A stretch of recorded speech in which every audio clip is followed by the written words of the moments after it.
자, 우리가 지금 하나님 나라의 실제라는 주제를 가지고 연속해서 말씀을 듣고 있습니다.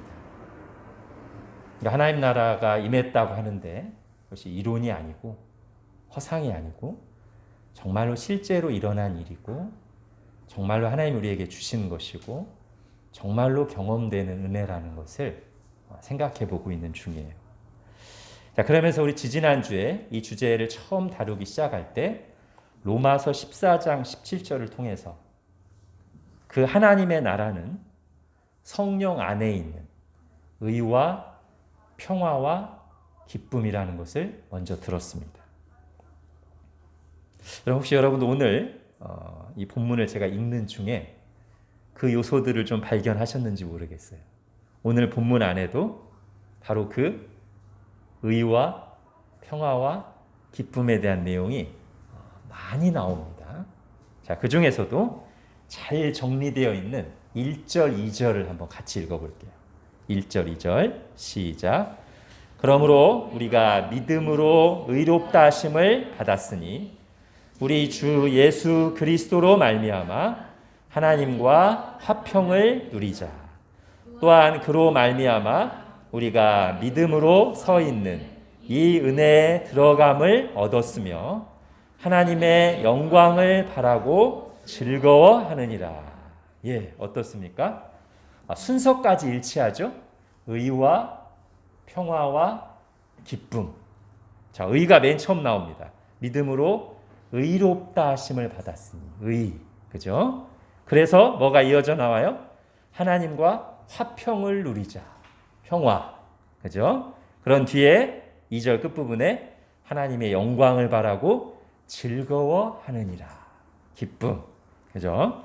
마치 14장에서 얘기하는 성령 안에 있는 의, 평화, 기쁨을 문장으로 풀어서 설명하고 있는 듯한 느낌마저 듭니다. 그리고 이 순서가 맞아요. 의, 평화, 기쁨은 이 순서로 옵니다. 즉, 의가 제일 먼저 와요. 왜냐하면 의의 반대가 죄라고 했잖아요. 죄 때문에 하나님과의 관계가 깨지고 평화가 사라지고 평안이 사라지고 우리의 영혼을 가득 채우는 참된 기쁨을 상실했기 때문에 맨 앞에 있는 이 죄가 해결돼서 의가 와야만 그 뒤에 차례로 평화와 기쁨이 찾아옵니다. 마치 두꺼운 장벽으로 햇볕에 가려져 있다면 그 뒤에 어떻게 빛이 비치고 어둠이 물러가고 꽃이 피고 열매가 맺겠어요? 먼저 이 벽이 사라져야 돼요. 이 벽이 사라져서 빛이 들어올 때 그 모든 일이 일어나죠. 바로 이 벽, 죄라고 하는 두꺼운 벽이 사라지고 예수 그리스도의 의가 이루어져야 그 안에서 내 영혼의 햇빛 비치니가 이제 현실이 되는 것입니다. 사실 오늘 본문만은 아니고요. 여러분이 이제 이 내용을 알고서 하나님의 나라의 중요한 특징은 의와 평화, 기쁨이구나. 이걸 알고서 성경을 쫙 보면은 사실은 구약부터 신약까지 곳곳에 이 내용이 생각보다 굉장히 많이 나온다는 것을 여러분이 발견할 겁니다. 그 이전에 이제 무관심하게 봤을 때는 잘 안 보였을 수 있어요. 근데 하나님의 나라의 중요한 요소가 의와 평화와 기쁨이다라는 것을 의식하면서 성경을 읽으면 성경 전체에 이 내용이 두루 퍼져 있어요. 이건 당연한 겁니다. 왜냐하면 제가 여러분에게 거듭 말씀드리지만 성경의 주제가 뭐예요? 성경 전체의 주제가 예수 그리스도와 하나님의 나라입니다. 그렇기 때문에 성경 곳곳에 결국 이 내용을 얘기하는 거예요. 예수 구약을 봐도 신약을 봐도 예수 그리스도와 하나님 나라 얘기로 가득 차 있어요. 그렇기 때문에 이 하나님 나라의 중요한 특징인 의, 평화, 기쁨 이 내용이 성경 여기저기에 두루 걸쳐서 나온다는 것이죠. 그리고 우리는 그것을 중요하게 여기는 사람들입니다. 그걸 실제로 우리가 맛볼 약속을 받은 사람들이에요.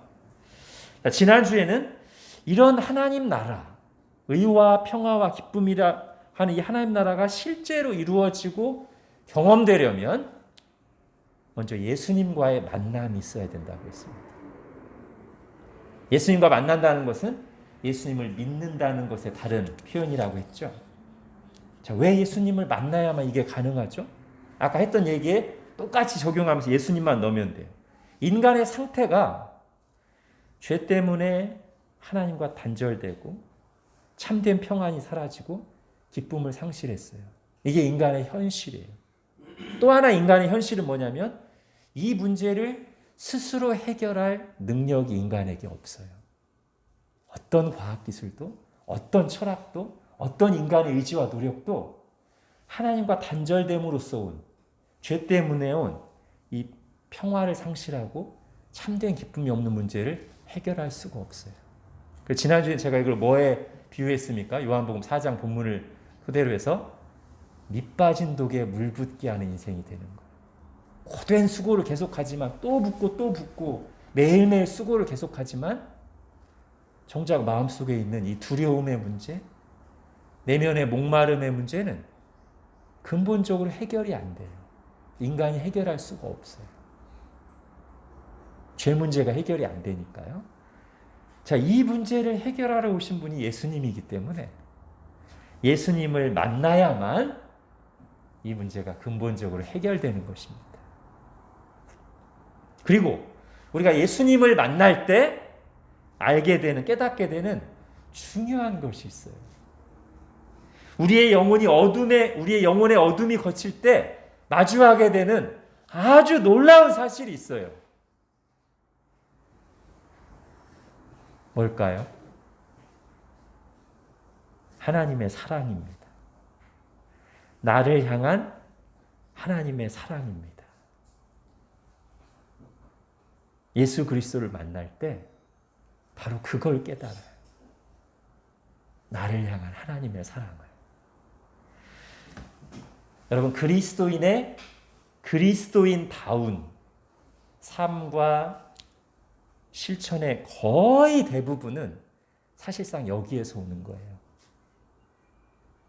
하나님의 사랑을 알지 못한 채 이루어지는 실천은 형식적인 종교 행위가 되기 십상입니다. 하나님의 사랑이 신자를 신자 되게 합니다. 하나님의 사랑을 통해서만 의와 평화와 기쁨이 실제로 경험됩니다. 오늘 본문도 그걸 얘기하고 있어요. 오늘 본문도 아까 말씀드렸듯이 하나님 나라의 특징인 의와 평화와 기쁨을 쭉 얘기하는 중에 그 중심에 바로 그것을 가능하게 하는 하나님의 사랑을 얘기하고 있습니다. 먼저 5절을 한번 같이 읽을게요. 시작. 소망이 우리를 부끄럽게 하지 아니함은 우리에게 주신 성령으로 말미암아 하나님의 사랑이 우리 마음에 부은 바 됨이니. 예, 우리 지난 말씀과 연결하면 성령 안에 있는 의와 평화와 기쁨이 우리에게 어떻게 실제로 이루어지고 경험되냐면 5절에 나온 것처럼 성령으로 말미암아 뭐가? 하나님의 사랑이 우리 마음에 부은 바 됨으로써 성령 안에 있는 의와 평화와 기쁨을 실제로 맛보고 누리는 거예요. 여러분, 제가 지난 주 초부터 이번 주에 전할 내용이 하나님의 사랑이니까요. 이걸 가지고 이제 준비하고 기도했어요. 그래서 이런 기도를 하죠. 하나님, 제가 하나님의 사랑을 잘 이렇게 전할 수 있게 도와주십시오. 인도해 주십시오. 근데 이번 주에는 이런 기도를 하는 중에 굉장히 좀 선명하게 불쑥 이런 생각이 떠올랐습니다. 하나님의 말씀보다 하나님의 사랑을 더 잘 표현하고 전할 수 있을까? 하나님 자신보다 하나님 사랑에 대해서 더 진실하고 확실하게 증언할 누가 있겠는가? 이 생각이 제 머릿속에 굉장히 강하게 와닿았어요. 그래서 그러기로 했습니다. 그래서 오늘은 여러 가지 설명보다 성경 말씀 자체를 전달하는 데 좀 집중하려고 하는데, 여러분도 여기 있는 강 목사보다 훨씬 비교할 수 없이 진실하신, 진리이신 하나님 자신의 말씀에 마음을 열고 귀 기울이시기 바랍니다. 하나님 스스로 여기 기록해 놓으셨어요. 우리를 향한 하나님의 사랑을. 성경 전체가 하나님 사랑을 말하고 있습니다. 그 중에서도 특히 세 구절을 가져와 봤어요. 하나님 말씀을 들어보십시오. 먼저 요한복음 3장 16절입니다. 하나님이 세상을 이처럼 사랑하사 독생자를 주셨으니 이는 그를 믿는 자마다 멸망하지 않고 영생을 얻게 하려 하심이라.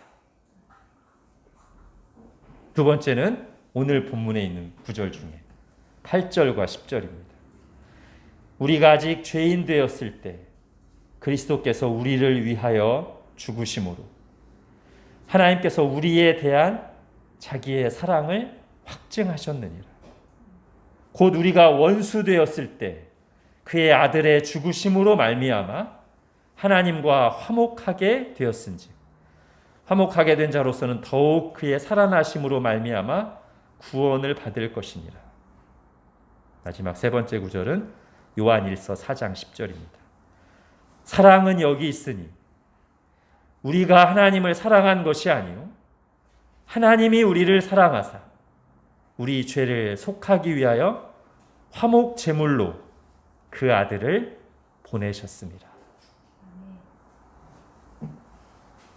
여러분, 이 세 구절에서 하나님의 사랑을 증언하면서 공통적으로 두 가지 중요한 내용이 나옵니다.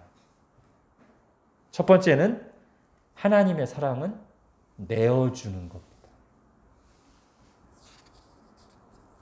뭘 내어주셨죠? 하나님의 독생자 예수 그리스도를 우리를 위해 내어주셨습니다. 그게 성경이 말하는 하나님의 사랑의 절정입니다.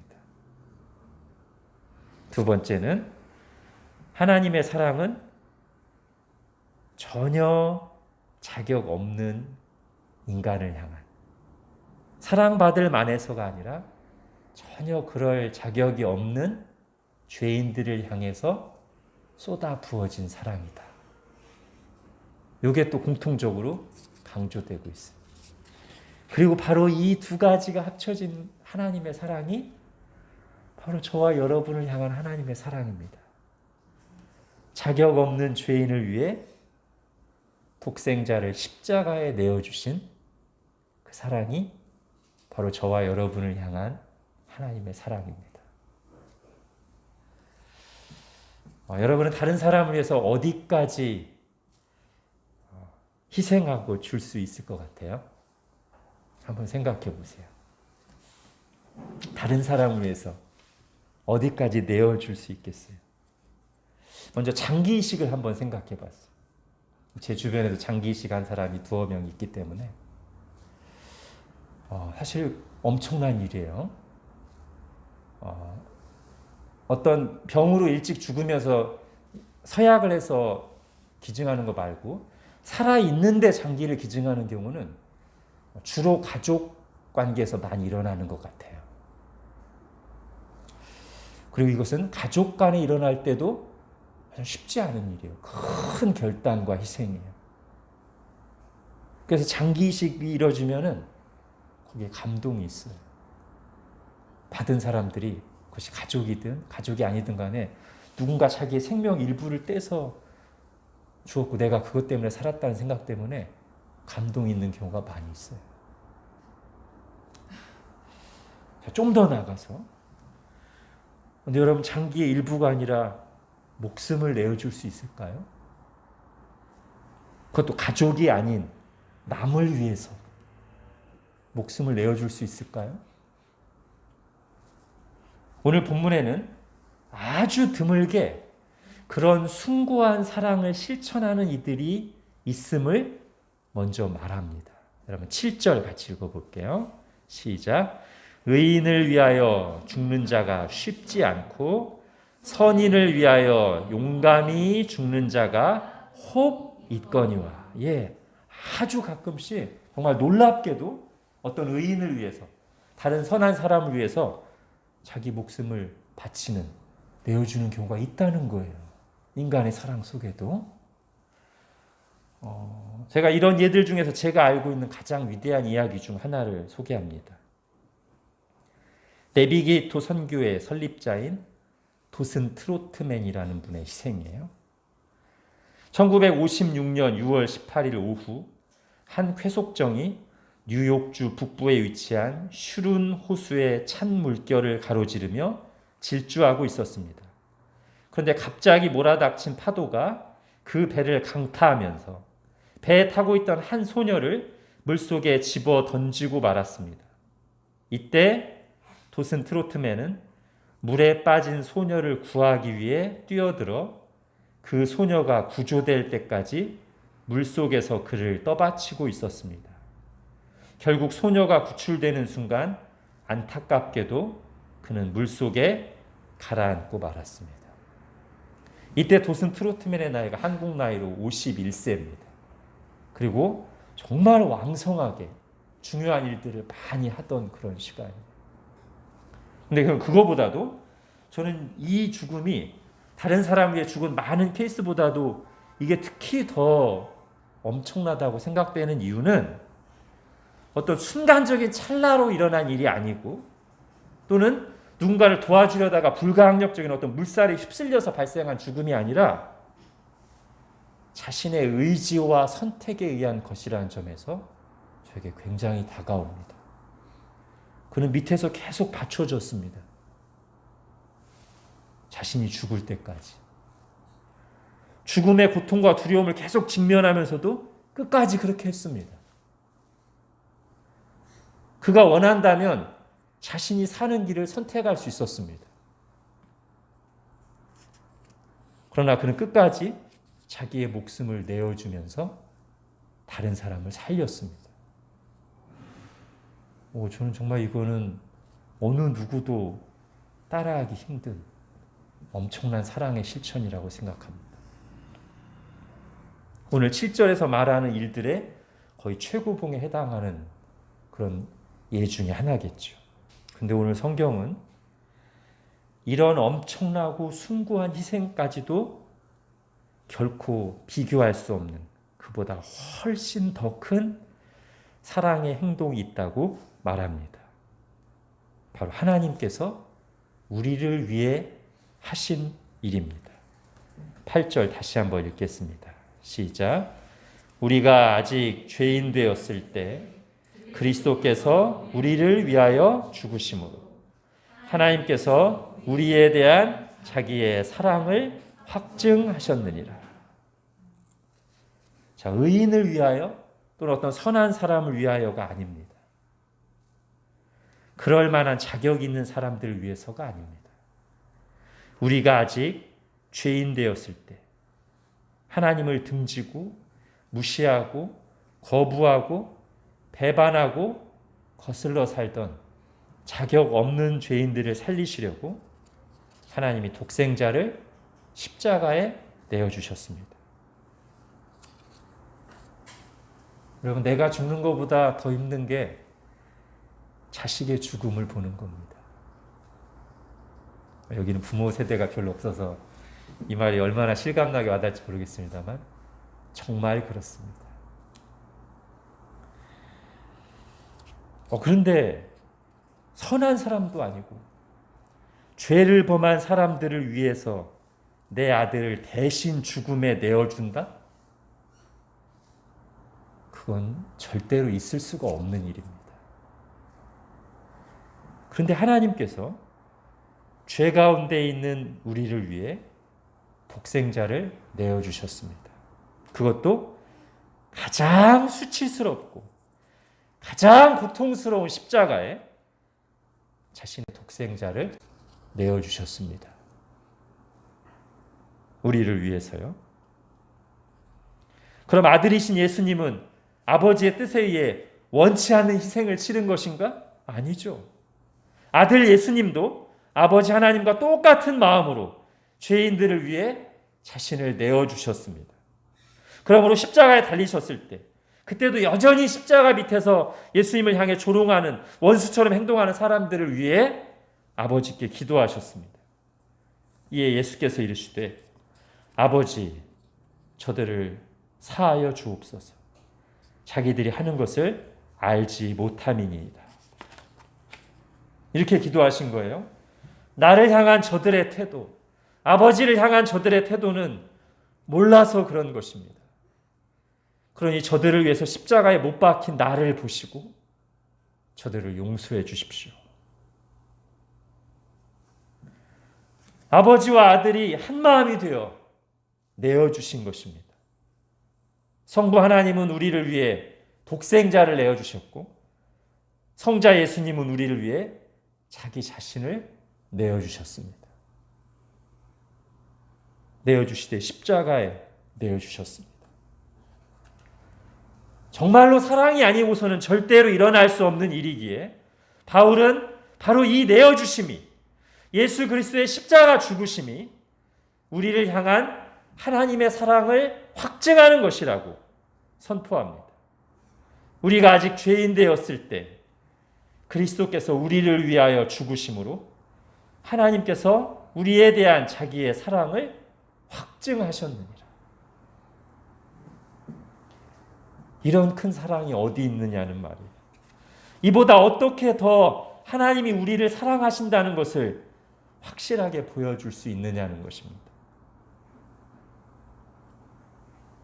여러분, 우리가 예수님을 만날 때, 십자가 복음을 듣고 예수님을 믿게 될 때 바로 이 사랑을 만나는 거예요. 바로 나를 향한 하나님의 이 큰 사랑을 깨닫는 거예요. 나는 죄인인데 오히려 하나님 무시하고 멀리하고 죄를 지으며 살았는데 하나님께 그런 큰 사랑을 받을 자격이 없는데 하나님의 아들이 나를 위해 십자가에 달려 죽으시다. 하나님께서 나를 구원하시려고, 나를 자녀 삼으시려고 독생자 예수 그리스도를 십자가에 내어주시다. 그 크신 하나님의 사랑에 놀라고 감격하는 거예요. 여러분, 오늘 이 로마서를 기록하고 있는 사도 바울 자신이 그렇게 주님을 만났습니다. 바울은 예수님을 정면으로 거부하던 사람이었죠. 하나님의 원수로 행동하던 사람입니다. 그런 그가 예수님께서 자기를 위해 십자가를 지셨다는 것을 알았을 때 그 사랑에 완전히 정복됐어요.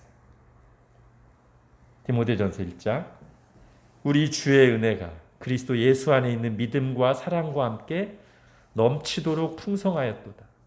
mit보다 모든 사람이 받을 만한 이 말이요 그리스도 예수께서 죄인을 구원하시려고 세상에 임하셨다 하였도다. 죄인 중에 내가 괴순이라. 그래서 바울이 오늘 이 로마서 5장 8절 10절을 기록할 때 이것은 성경에서 계속해서 말하고 있는 진리인 동시에 바울에게는 바울 자신의 이야기를 하는 거예요. 내가 아직 죄인 되었을 때 그리스도께서 나를 위하여 죽으심으로 하나님께서 나에 대한 자기의 사랑을 확증하셨느니라. 그런데 그 사랑이 바울만을 향한 것이 아니라 모든 신자들에게 적용되기에 나라는 말 대신에 우리라는 말을 쓴 거예요. 바울은 예수님이 그를 찾아오셨을 때 사랑의 하나님, 사랑의 주님을 만난 겁니다. 그러므로 바울이 다른 곳에서는 이렇게 고백합니다.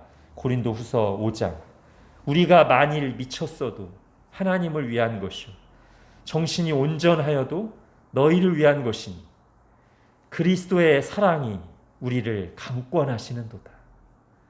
우리가 생각하건대 한 사람이 모든 사람을 대신하여 죽었은지 모든 사람이 죽은 것이라. 바울이 사랑의 주님을 만나고 나서 그 주님의 사랑이, 그리스도의 사랑이 바울의 마음을 가득 채우고 바울의 삶을 이끌어 갔습니다. 바울뿐이겠습니까? 아까 제가 인용한 세 구절 중에 두 구절은 우리가 흔히 사랑의 사도라고 부르는 요한이 기록한 것입니다.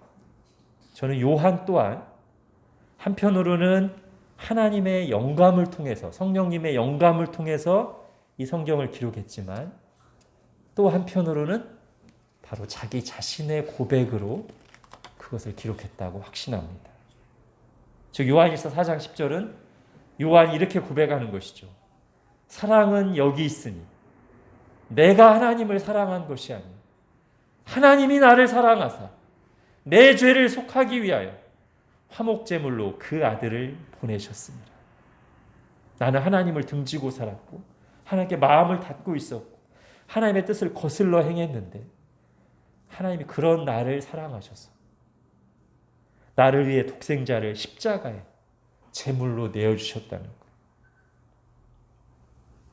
사도 요한 또한 이것이 자기의 고백이로되 이것이 자신만을 위한 것이 아니라 모든 믿는 자들에게 적용되는 것이기에 나라는 말 대신에 우리라는 말로 기록한 것이죠. 함께 이 사랑을 누리고 기뻐하고 찬양하자고 말하는 것입니다. 사랑은 여기 있으니 우리가 하나님을 사랑한 것이 아니라 하나님이 우리를 사랑하사 우리 죄를 속하기 위하여 화목제물로 그 아들을 보내셨습니다. 여러분, 바울과 요한은 하나님에게 100만큼 되는 사랑을 받았고 우리는 그보다 좀 질이나 양이 떨어지게 50, 30의 사랑을 받았을까요? 아니죠, 그죠?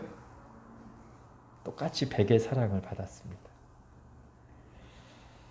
여러분, 우리가 제가 바울의 고백도 아까 두 군데 읽어드렸고 요한도 얘기했고 또 우리가 아까 말한 도슨 트로트맨도 거기에 해당되고요. 하나님의 사람들, 다른 사람들에서 놀라운 희생을 했던 우리 위대한 믿음의 선배들이 놀라고 감격했던 그들의 삶을 변화시켰던 하나님의 사랑은 다른 평범한 신자들에게는 없는 그들에게만 체험된 어떤 특별한 경험을 말하지 않습니다. 그들은 그걸 말한 적이 없어요. 그들이 감격한 사랑은 뭐냐면, 그들이 놀라고 그들의 삶이 완전히 뒤바뀐 사랑은 뭐냐면 오늘 내내 살펴보고 있는 나 같은 죄인을 위해 독생자를 내어주신 하나님의 사랑입니다. 하나님께서 십자가에서 보여주신, 십자가에서 확증하신 하나님의 사랑입니다. 우리에게 없는 다른 체험 때문에 변화된 게 아니에요. 그 십자가 사랑 때문에 그런 것입니다. 그리고 우리가 성경을 보면 하나님도 그러세요. 하나님이 우리를 사랑하신다는 걸 보여주기 위해서 여러 가지 행동을 하십니다. 일상의 어떤 작은 일들을 통해서 우리를 만나주시기도 하고 말씀의 어떤 다른 부분 통해서 우리를 감화시키기도 하시지만 하나님 자신이 내가 너희를 이렇게 사랑한다라고 할 때 가장 강조하시고 반복하시고 우리가 주목하기를 원하는 건 뭐냐면 독생자를 내어주신 십자가 사랑이에요. 하나님 자신이 그렇게 말씀하세요. 나는 너희가 바로 무엇보다도 이걸 보고 십자가에 내 아들을 내어준 이 사랑을 보고 너희를 구원하려고 독생자를 십자가에 내어준 그걸 보고 너희를 향한 내 사랑을 너희가 알기를 원한다. 내가 얼마나 너희를 사랑하는지 알기를 원한다. 그렇게 말씀하세요, 하나님이.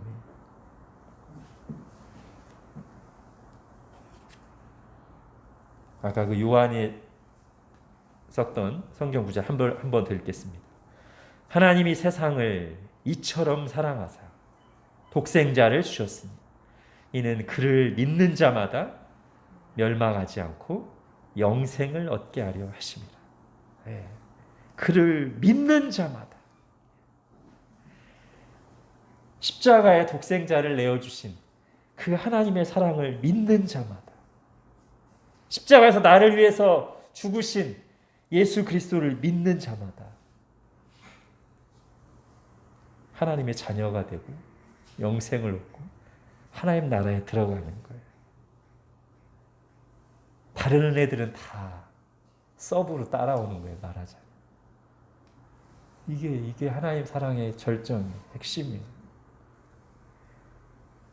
우리가 예수 그리스도를 믿는다는 것은 바로 이걸 믿는 것이죠. 바울과 요한과 도슨 트로트맨이 믿었던 나를 향한 하나님의 그 크신 사랑을 믿는 것입니다.